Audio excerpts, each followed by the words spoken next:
हरि ओम नारायण हरि। ओम नमो भगवते वासुदेवाय। अध्याय 2 श्लोक 46। यावानर्थ उदपाने सर्वतः संप्लुतोदके तावान सर्वेषु वेदेषु ब्राह्मणस्य विजानतः। सब ओर से परिपूर्ण जलाशय के प्राप्त हो जाने पर छोटे जलाशय में मनुष्य का जितना प्रयोजन रहता है, ब्रह्म को तत्व से जानने वाले ब्राह्मण का समस्त वेदों में उतना ही प्रयोजन रह जाता है।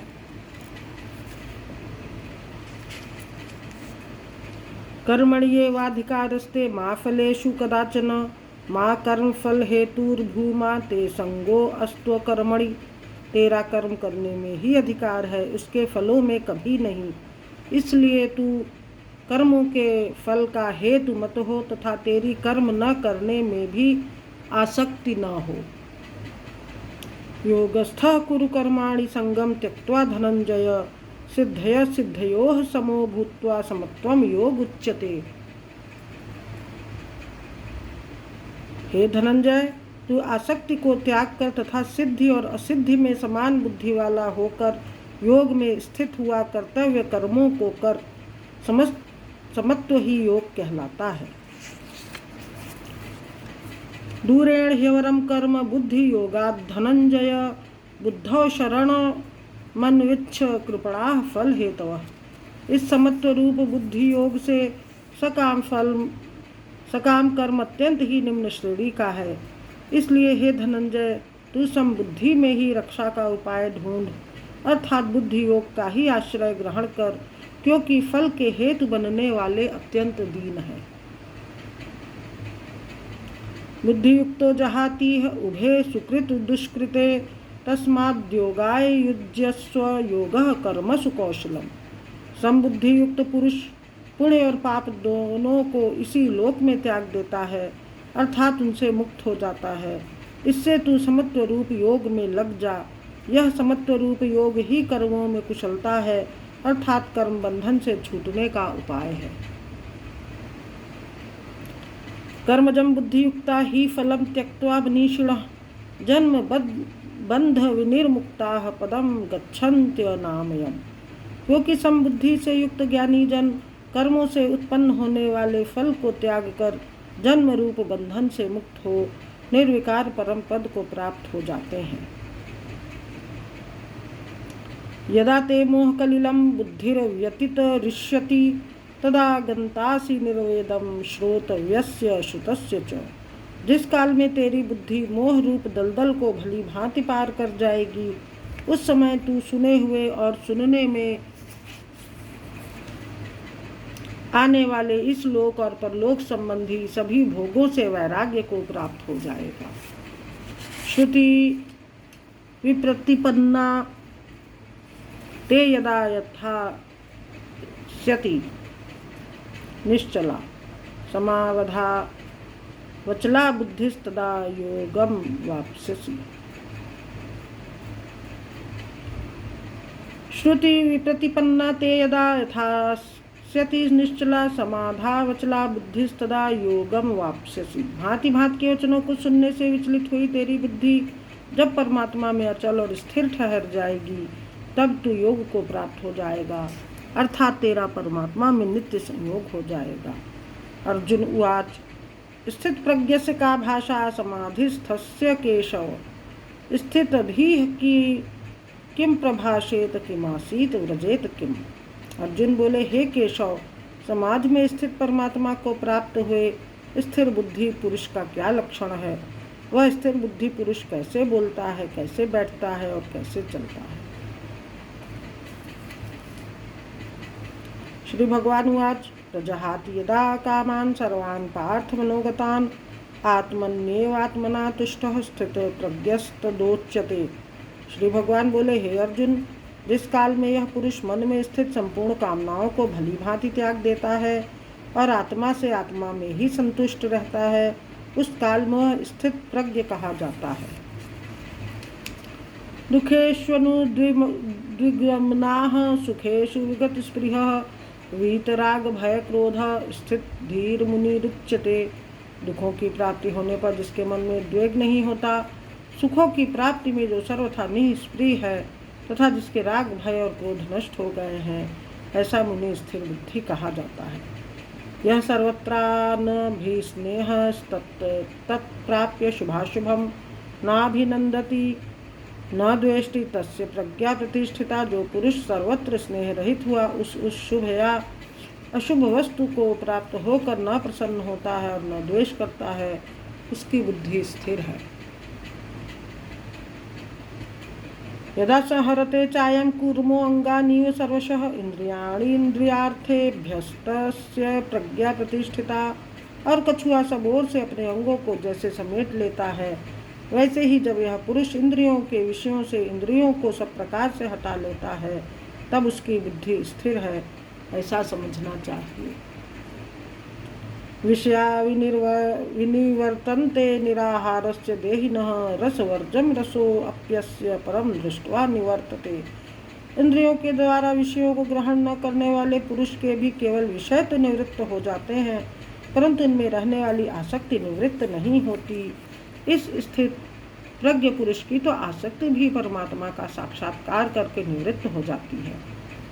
यततो ह्यपि कौन्तेय पुरुषस्य विपश्चितः इंद्रियाणि प्रमाथीनि हरन्ति प्रसभं मनः। हे अर्जुन, आसक्ति का नाश न होने के कारण ये प्रमथन स्वभाव वाली इंद्रियां यत्न करते हुए बुद्धिमान पुरुष के मन को भी बलात् हर लेती हैं। तानि सर्वाणि संयम्य युक्त आसीत् मत्परः वशे ही यस्येन्द्रियाणि तस्य प्रज्ञा प्रतिष्ठिता। इसलिए साधक को चाहिए कि वह उन संपूर्ण इंद्रियों को वश में करके समाहित चित्त हुआ मेरे पारायण होकर ध्यान में बैठे, क्योंकि जिस पुरुष की इंद्रियां वश में होती हैं उसकी बुद्धि स्थिर हो जाती है। ध्यायतो विषयान् पुंसः संगस्तेषुपजायते संगात् संजायते कामः कामात् क्रोधो अभिजायते। विषयों का चिंतन करने वाले पुरुष की उन विषयों में आसक्ति हो जाती है, आसक्ति से उन विषयों की कामना उत्पन्न होती है और कामना में विघ्न पड़ने से क्रोध उत्पन्न होता है। क्रोधात् भवति सम्मोहः सम्मोहात् स्मृत विभ्रमः स्मृत भ्रंशात् बुद्धिनाशो बुद्धिनाशात् प्रणश्यति। क्रोध से अत्यंत मूढ़ भाव उत्पन्न हो जाता है, मूढ़ भाव में स्मृति भ्रम हो जाता है, स्मृति में भ्रम हो जाने से बुद्धि अर्थात ज्ञान शक्ति का नाश हो जाता है और बुद्धि का नाश हो जाने से यह पुरुष अपनी स्थिति से गिर जाता है। राग द्वेष वियुक्तैस्तु विषयानिन्द्रियैश्चरन् आत्मवश्यैर्विधेयात्मा प्रसादमधिगच्छति। परंतु अपने अधीन किए हुए अंतःकरण वाला साधक अपने वश में की हुई राग द्वेष से रहित इंद्रियों द्वारा विषयों में विचरण करता हुआ अंतःकरण की प्रसन्नता को प्राप्त होता है। प्रसादे सर्व दुखानां हानिरस्योपजायते प्रसन्न चेतसो ह्याशु बुद्धि पर्यवतिष्ठते। अंतःकरण की प्रसन्नता होने पर इसके संपूर्ण दुखों का अभाव हो जाता है और उस प्रसन्न चित्त वाले कर्मयोगी की बुद्धि शीघ्र ही सब ओर से हटकर एक परमात्मा में ही भली भांति स्थिर हो जाती है। नास्ति बुद्धिर्युक्तस्य न चायुक्तस्य भावना न चाभावयतः शांतिर्शांतस्य कुतः सुखम। न जीते हुए मन और इंद्रियों वाले पुरुष में निश्चयात्मिका बुद्धि नहीं होती और उस अयुक्त मनुष्य के अंतःकरण में भावना भी नहीं होती तथा भावनाहीन मनुष्य को शांति नहीं मिलती और शांति रहित मनुष्य को सुख कैसे मिल सकता है। इंद्रियाणाम ही चरताम यन्मनोनुविधीयते तदस्य हरति प्रज्ञां वायुर्नावमिवां भसी। क्योंकि जैसे जल में चलती हुई नाव को वायु हर लेती है, वैसे ही विषयों में विचरती हुई इंद्रियों में से मन जिस इंद्रिय के साथ रहता है वह एक ही इंद्रिय इस अयुक्त पुरुष की बुद्धि को हर लेती है। तस्माद्यस्य महाबाहो निगृहीतानि सर्वशः इंद्रियार्थेभ्यस्य तस्य प्रज्ञा प्रतिष्ठिता। इसलिए हे महाबाहो, जिस पुरुष की इंद्रियां इंद्रियों के विषय से सब प्रकार निग्रह की हुई हैं उसी की बुद्धि स्थिर है। या निशा सर्वभूतानां तस्यां जागर्ति संयमी यस्यां जागृति भूतानि सा निशा पश्यतो मुनेः।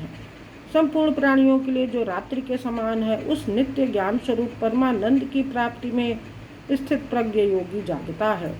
और जिस नाशवान सांसारिक सुख की प्राप्ति में सब प्राणी जागते हैं, परमात्मा के तत्व को जानने वाले मुनि के लिए वह रात्रि के समान है। आप पूरे माड़ मचल प्रतिष्ठम समुद्रमापः प्रविशन्ति तद्वत् कामायम प्रविशन्ति सर्वे स शांति मापनोति न काम काम। जैसे नाना नदियों के जल सब ओर से परिपूर्ण अचल प्रतिष्ठा वाले समुद्र में उसकी विचलित न करते हुए ही समा जाते हैं, वैसे ही सब भोग जिस स्थित प्रज्ञ पुरुष में किसी प्रकार का विकार उत्पन्न किए बिना ही समा जाते हैं, वही पुरुष परम शांति को प्राप्त होता है, भोगों को चाहने वाला नहीं। विहाय कामान्यः सर्वान् पुमांश्चरति निःस्पृहः निर्ममो निरहंकारः स शांतिमधिगच्छति। जो पुरुष संपूर्ण कामनाओं को त्याग कर ममता रहित, अहंकार रहित और स्पृहा रहित हुआ विचरता है, वही शांति को प्राप्त होता है, अर्थात वह शांति को प्राप्त है। एषा ब्राह्मी स्थिति पार्थ नैनाम प्राप्य विमुह्यति स्थित्वास्यामन्त काले अपि ब्रह्म निर्वाण मृच्छति।